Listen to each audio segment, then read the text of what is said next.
Hey everyone.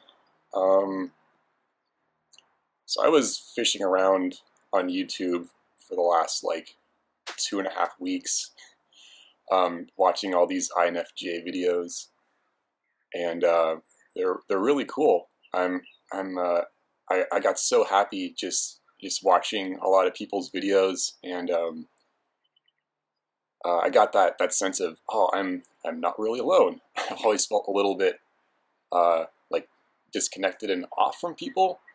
And after taking the Briggs-Myers test and looking at my personality type, the INFJ,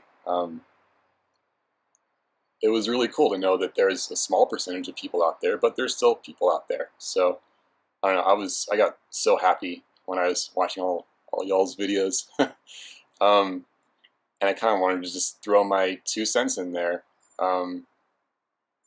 and talk about kind of like 5 things that I think INFJs are good at and that I like about INFJs. 5 things that aren't so good. I'm also going to say what I do to kind of remedy those things that I'm not good at. So here we go. I have a list of things to talk about. So go ahead and start. So number one, we have the ability to adapt and make surface level friendships pretty easily. People think we're pretty warm and friendly, and people tell me a lot that I could get along with almost anybody, which is kind of a good thing, and I think that's something to be happy about. A lot of people, this has happened twice in this past week actually. For example, a lot of people tell me that I look very familiar, like they know me from somewhere, and I'm like, I'm sorry, I don't know you, but I'm happy to meet you. And another thing I do now actually is I'll say, oh, you know me, you've seen me from somewhere. You must watch you must watch a lot of porn, and that always like breaks the ice better, and and it just makes them uncomfortable sometimes. But it's really funny for me to watch their reaction. Anyway, so that's one thing, is the ability to kind of make friends easily. So number two, I don't know if this is INFJ specific, and call me out if any other type kind of experiences this too. But so I have the ability to like feel music, and it's in certain songs, certain melodies, certain notes, certain harmonies, that just release something in my body. Like there's like this bodily reaction.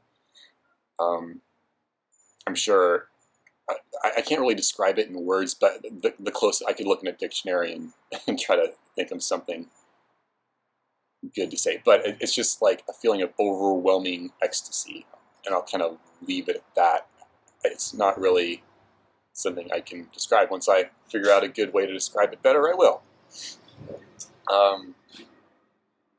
So it's a motorcycle going by.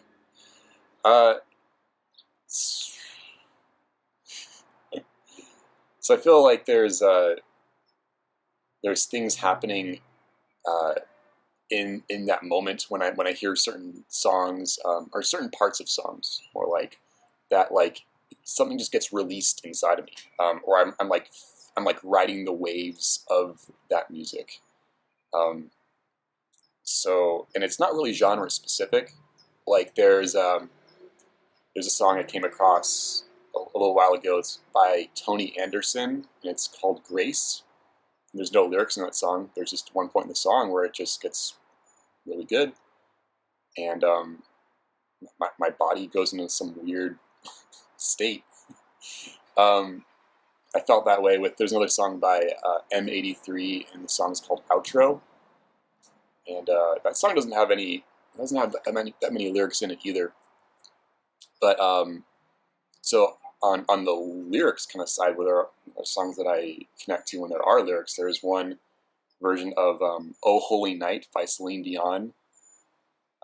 It's a live version that there's this one note that she holds where I'm like, oh. That's where I'm like, and there's the other end of the spectrum where I was listening to like a Rage Against the Machine song. It's called Killing in the Name Of. Felt the same thing. So it's not really genre specific or lyric specific. But I find it interesting, and I really like that about myself and maybe other INFJs. So the third thing is we can love extremely deeply, and that's something I wouldn't change for the world. I don't think INFJs get the opportunity to love a lot in their lifetime, but when we do, there's nothing greater.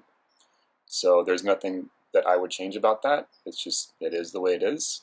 I've seen other personality types where they can fall really easily into love and then stop the love and then move on really quick and fall in love again really fast and then stop and then go to another one. And that's fine. Sometimes I wish I had that, but other times I'm like, I'm happy with who I am right now. So yeah, you fall in love extremely deeply. Number 4 is we're pretty good judges of other people, and not in the sense that we're like judging what's right and wrong about you. It's more like we like that connection and understanding. Sometimes when so I have a side business. I have my 9-to-5 job, and my side business is I'm a life coach, and I can make connections with what the person my client is talking about before they even express it. So that's really a cool gift, I think. And I'm still kind of developing it and learning about myself more in that. So that's kind of like one of those work in progress things. But yeah, people tend to tell me their secrets a lot. They just tell me things that they say they haven't told anyone before, which is good because I feel like, you know, a lot of people out there have just a lot of baggage, a lot of stuff on their mind, and they have no outlet. So I'm really happy and just grateful for the opportunity to be that person in their lives.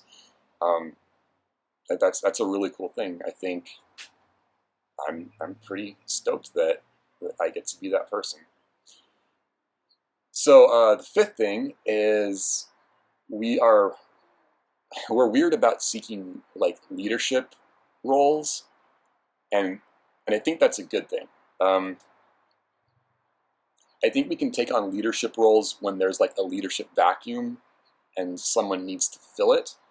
That happened with me a lot in the past. Like there was no one really stepping up leadership-wise, and so I kind of felt obligated to step in after I was looking around, seeing if anyone else wanted to kind of step in.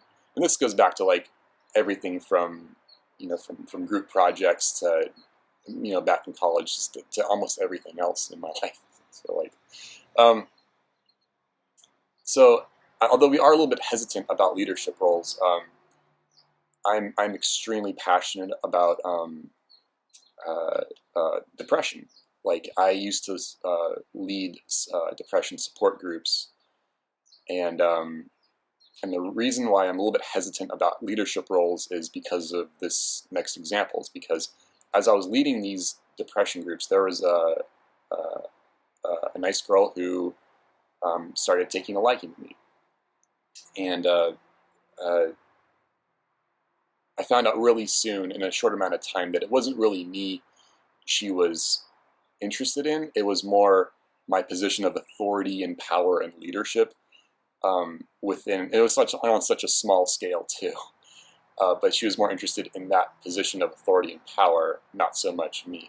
I could be interchangeable. It's just some people are really drawn to the stage and the pulpit and the power and the authority, and I think people need to be a little bit more conscious of what positions like that can do to someone.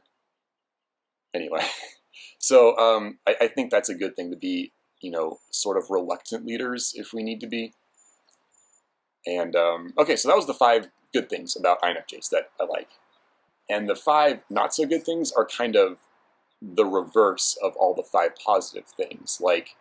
Um, like the first negative thing I have to say relates to the first positive thing I have to say. So first positive thing is how we're generally warm and friendly, and we make friends pretty easily, I think. So the negative part of that is people tend to like that we're pleasant. We don't like confrontation. But underneath the surface, we might be hiding, some advice or an opinion that could really help this person. It might be unpopular, but we don't want that conflict. So I think a lot of times maybe INFJs feel like we're faking it, like socially, and that's not a good place to be because we won't feel like our genuine selves. And so what I've been doing to remedy this is I've learned that I can't please everybody, and I'll pick and choose battles that I really want to fight. The world's never going to be the way I want it to be, the way I think it should be. People are people, and the world's the world, and I have to keep myself in check a lot. So that's the first thing that's kind of a negative. And the second thing is relating back to how we can feel music. And I don't know, again, if this is INFJ specific, but there's a lot of second guessing that comes along, and a lot of self-analysis after I have these weird moments, and it kind of takes away from the experience. Because after it happens, my mind will get pretty creative about what I wanted that little experience to be. I'll think was that some kind of, what was that? I'm just confused, and it takes away from the joy I experienced in that moment. So I don't really have much of a remedy for this particular thing, except I'm just learning to just embrace what I don't know, and take that time of joy and happiness and ecstasy as simply that. That was a great moment. I don't have to overanalyze it later.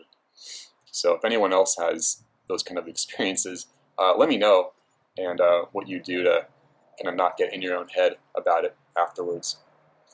So that was the second thing. So the third thing is we can love deeply, and then the negative of that is we can love someone so deeply that we can kind of idealize people, and we can kind of idealize our partner and can lose track of reality on what's actually happening in reality. In these moments, it helps to, and this is what I do to remedy this. In these moments, it helps to tell ourselves that our partner is human, they have flaws, and our projection of what we want them to be is not necessarily who they are. And yeah, that's what I try to do. The fourth thing is, so the fourth thing, the positive part was that people can tell us a lot of secrets, and we're generally pretty accepting of just about everybody, and we don't really project that judgmental, you're right and wrong kind of a thing. We're more just trying to be understanding. So the negative side of this is, as people constantly kind of spill their souls to me, I get physically and emotionally just tired and drained after a while. And it almost becomes like a burden that I bear with that other person. And it's hard because I feel like that old guy in the book, The Giver. I don't know if anyone's read the book, The Giver, but I feel like that older character, and it's not a good place to be. But the way I remedy all this is that I find moderation. So let's say you have a friend that is constantly just dumping their feelings and emotions and secrets and all this stuff onto you, like all the time. And sorry,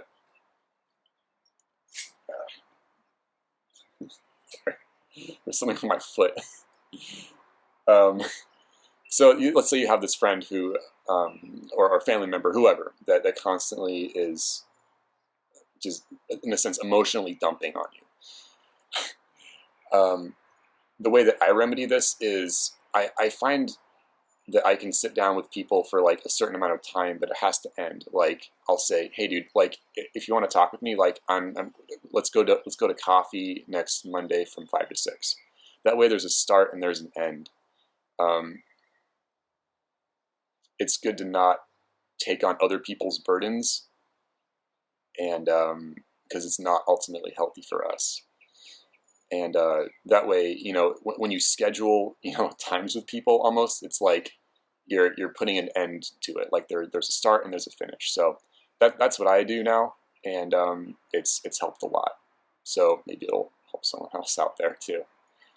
And number 5, so this relates back to how INFJs kind of might be reluctant leaders. So the negative part of this is, like, I observe our culture, and I feel like INFJs like should take on more leadership roles. I look at companies and organizations and politics, and man, I feel like there's just like a lack of wisdom in a lot of the decision makers, and it sucks because INFJs I feel like we're pretty hesitant about, you know, positions of power and authority and taking on those roles, but I feel like we almost need that a lot more now. And so how I remedy this is still a work in progress for me. I don't shy away from leadership positions, but at the same time, like, I don't really actively seek them out. So if you know, things aligned where it's like I'm asked to you know, have some kind of authority in some kind of an area, I'll look at it and be like, yeah, I can do this. This is something that I can assist in. But it's not something, you know, I don't think INFJs are those typical, like, those like ladder climbers in, like, you know, organizations, companies, you know, workplaces. I don't think we're like social ladder climbers either. I think we can kind of just be friends with whoever and work with whoever. And yeah, so that's the leadership side. I think that INFJs should take on some more leadership roles if we're asked. So I guess that's it. That's my first video, and thanks for listening. And I'm happy to be kind of a part of this odd little YouTube community.